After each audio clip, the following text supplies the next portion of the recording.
देश की नई शिक्षा नीति को कैबिनेट की मंजूरी मिल गई है। कहा जा रहा है कि इस नई शिक्षा नीति के तहत देश की शिक्षा में काफी क्रांतिकारी बदलाव कर दिए जाएंगे। वैसे केवल शिक्षा नीति ही नहीं बदली है, बल्कि मानव संसाधन विकास मंत्रालय कहा जाने वाला मंत्रालय भी अब नाम बदलकर शिक्षा मंत्रालय कर दिया गया है। लेकिन क्या आपको पता है कि इसके पहले साल 1986 में, यानी कि अब से 34 साल पहले देश में शिक्षा नीति लागू की गई थी। इसके बाद आया साल 1992, यानी उसके ठीक 6 साल के बाद इसमें कुछ छोटे मोटे बदलाव किए गए, कॉस्मेटिक चेंजेस।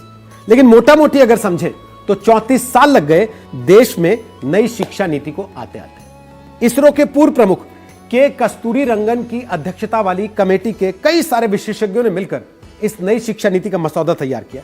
तो चलिए आज आपको आसान लहजे में समझाते हैं कि देश की नई शिक्षा नीति में ऐसा क्या क्या बदल गया है जो आपके जीवन में बदलाव लाएगा। सबसे पहली बात पढ़ाई की, यानी बच्चों के लिए इस नीति में क्या क्या है। नई नीति के तहत स्टूडेंट्स को पढ़ाई के साथ साथ किसी लाइफ स्किल से सीधे सीधे तौर पर जोड़ने की कोशिश की जाएगी। अगर आपको ध्यान हो, मोदी सरकार का जोर हमेशा से स्किल डेवलपमेंट पर रहा। अब स्कूली शिक्षा, उच्च शिक्षा के साथ साथ कृषि शिक्षा, कानूनी शिक्षा, चिकित्सा शिक्षा और तकनीकी शिक्षा जैसी व्यावसायिक शिक्षाओं को भी इसके दायरे में लाया गया।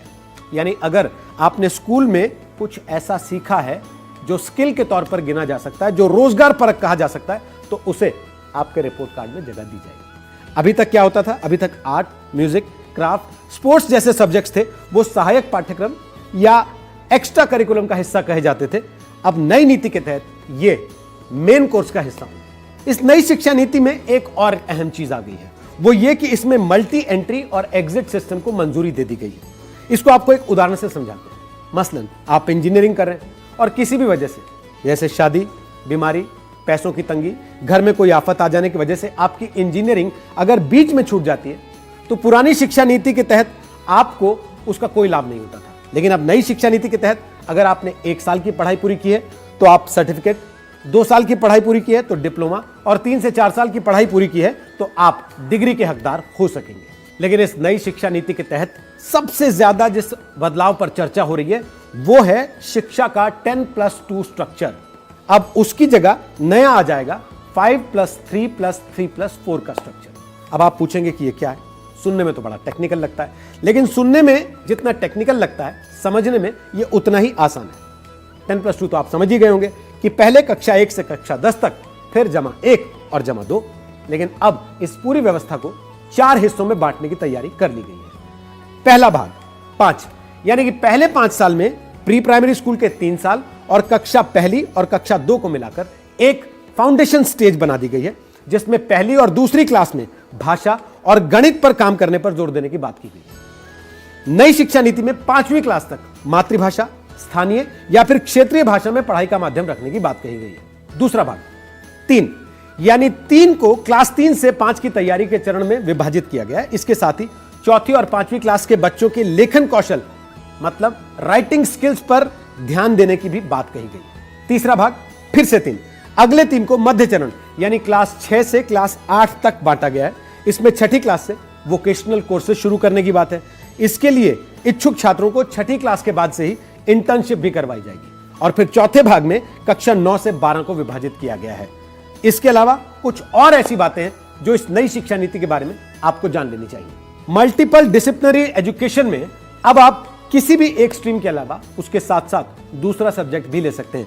माने अगर आप इंजीनियरिंग कर रहे हैं लेकिन साथ साथ आपको म्यूजिक का भी शौक है, तो आप उस विषय को भी साथ में पढ़ सकते हैं। अब स्ट्रीम के मुताबिक सब्जेक्ट लेने पर जोर नहीं रहेगा। रिसर्च में जाने की इच्छा रखने वालों के लिए भी नई शिक्षा नीति में नई व्यवस्था की गई है।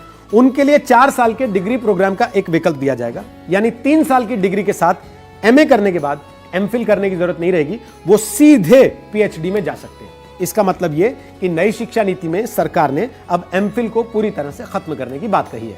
नई शिक्षा नीति में छात्रों को यह भी आजादी होगी कि अगर वो कोई कोर्स बीच में छोड़कर कोई दूसरे कोर्स में दाखिला लेना चाहते हैं तो वो कोर्स से एक खास निश्चित समय तक ब्रेक ले सकते हैं और उसके बाद दूसरा कोर्स ज्वाइन कर सकते हैं। और जैसा हमने आपको पहले बताया कि मानव संसाधन विकास मंत्रालय का नाम बदलकर अब शिक्षा मंत्रालय कर दिया गया है। इसका मतलब यह कि रमेश पोखरियाल निशंक अब देश के मानव संसाधन विकास मंत्री नहीं, बल्कि देश के शिक्षा मंत्री कहे जाएंगे। इन सारे बदलावों के अलावा भी कुछ और बदलाव हैं जो इस नई शिक्षा नीति में किए गए।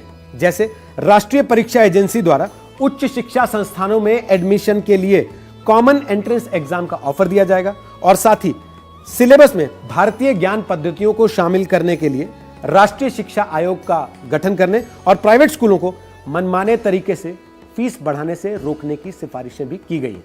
और इस नई नीति के तहत सरकार ने कुछ लक्ष्य भी निर्धारित किए। कहा गया है कि कुल जीडीपी का 6% हिस्सा शिक्षा पर खर्च होगा, जो अब तक 4.43% हुआ करता था। साल 2030 तक एजुकेशन फॉर ऑल का लक्ष्य निर्धारित किया गया, जिसके लिए एनरोलमेंट को 100% तक ले जाने का लक्ष्य है। तो ये है देश की नई शिक्षा नीति की कुछ खास बातें। तो जैसा निदा फाजली साहब ने कहा है ना, धूप में निकलो, घटाओं में नहाकर देखो, जिंदगी क्या है किताबों को हटाकर देखो। लब्बोलू अब यह है कि सरकार अब किताबों के साथ साथ शिक्षा नीति में जिंदगी का फलसफा पढ़ाने की भी तैयारी कर रही है।